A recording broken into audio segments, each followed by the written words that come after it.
कपड़े धोने वाली बहू। शादी के पहले से ही विभा को कपड़े धोने का बड़ा शौक था। कभी नल के नीचे तो कभी तालाब के पास। अरे मेरी नीली वाली लुंगी नहीं दिख रही है। विभा की अम्मा, कहाँ रखी है लुंगी? अरे वो तो विभा ने परसों ही धोकर रखी थी आपकी अलमारी में, देखो वहीं होगी। वो ना मैंने आज धो दी, मुझे लगा कि गंदी हो गई होगी। अरे कैसे गंदी हो गई थी? उसे तो मैंने पहना भी नहीं। हे भगवान, इस लड़की के कपड़े धोने की आदत से परेशान हो गया हूँ मैं। जितना तो घर में राशन नहीं आता, उससे कहीं ज्यादा डिटर्जेंट पाउडर का खर्चा है। इसकी शादी करवा दो, शादी जाए अपने घर में ही करे काम, फिर चाहे घर के कपड़े धोने हो या पूरे गांव के। हाँ ठीक बोल रही हूँ, देखता हूँ मैं कोई लड़का। वो दिन भी आ जाता है जब विभा को देखने लड़के वाले आ जाते हैं। लड़की मुझे अच्छी लगी। होने वाली सास कहती है, बेटी अगर कुछ पूछना है तो पूछ लो। वैसे तो हमारी लड़की बहुत ही शर्मीली है, जो बोल दो वो मान लेती है, इसे क्या पूछना होगा। अरे कैसी बात कर रही हो माँ, मुझे इन लोगों के घर रहना है, सवाल तो कई है। हाँ हाँ बेटा, पूछ लो ना, क्या पूछना है। आप लोगों के घर कपड़े कौन धोता है? सास का मुंह बन जाता है।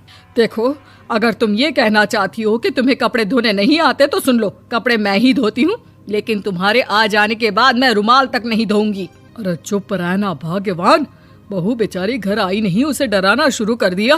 वो क्या है ना बिटिया, अभी तक तो ये कल्लू की माँ ही धोती थी, लेकिन अब तुम्हारे पापा तो दहेज में वॉशिंग मशीन देंगे ही। तभी विभा की माँ बोल पड़ती है, सवाल भी पूछा तो क्या। वैसे भाई साहब, मशीन की तो फिर भी कपड़े धोने की कैपेसिटी होती है। मतलब जो बिटिया दे रहे हैं ना विभा, इसे कपड़े धोने का बहुत शौक है। ये आप लोगों के क्या, आस पड़ोस गांव मोहल्ले सबके कपड़े धो दे और उफ तक ना करे। बाहर देखा नहीं आपने कितने कपड़े सूख रहे हैं? सब हमारी बिटिया ने ही तो धोए हैं। बस भी करो ना माँ, शर्म आ रही इतनी तारीफ सुनकर। और तो और एक दाग निकाल कर दिखाओ तो मान जाऊं। हाँ अच्छा, माफ करना बेटा, मैंने गलत समझा। हमें तो रिश्ता बहुत पसंद है। और ऐसे जुड़ जाता है रिश्ता कपड़े धोने का शौक रखने वाली विभा का। उसकी शादी हो जाती है कोयला फैक्ट्री में काम करने वाले कल्लू के साथ। शादी के बाद अचानक विभा चिल्लाती हुई सास के पास आती है। सासू माँ, अरे सासू माँ कहाँ है आप? ये तो धोखा है, धोखा दिया आप लोगों ने मुझे। इसे ससुर के चक्कर के बारे में पता चल गया। अरे तो उसमें तुझे क्यों धोखा मिला है? अरे नल में पानी नहीं आता, कपड़े कैसे कब धुलेंगे?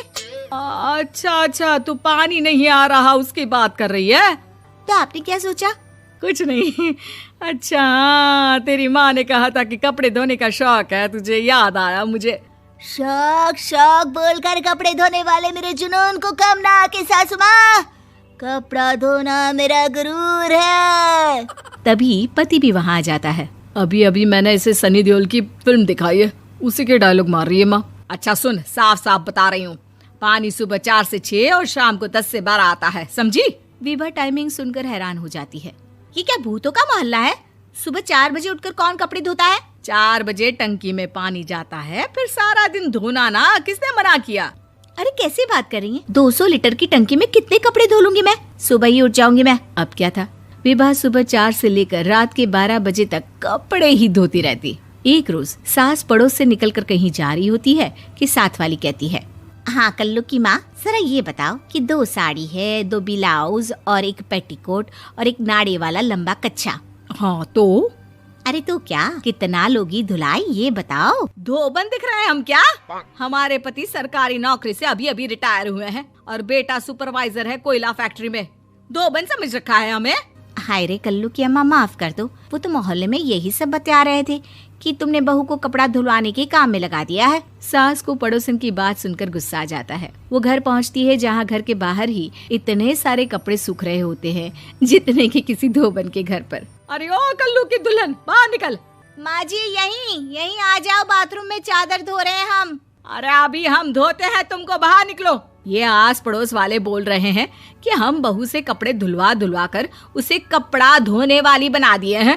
अरे छोड़ो ना माँ जी, किन लोगों की बातों में आती हो? आस पास के लोगों का तो काम ही होता है कि वो किसी तरह सास बहू को लड़ा दे।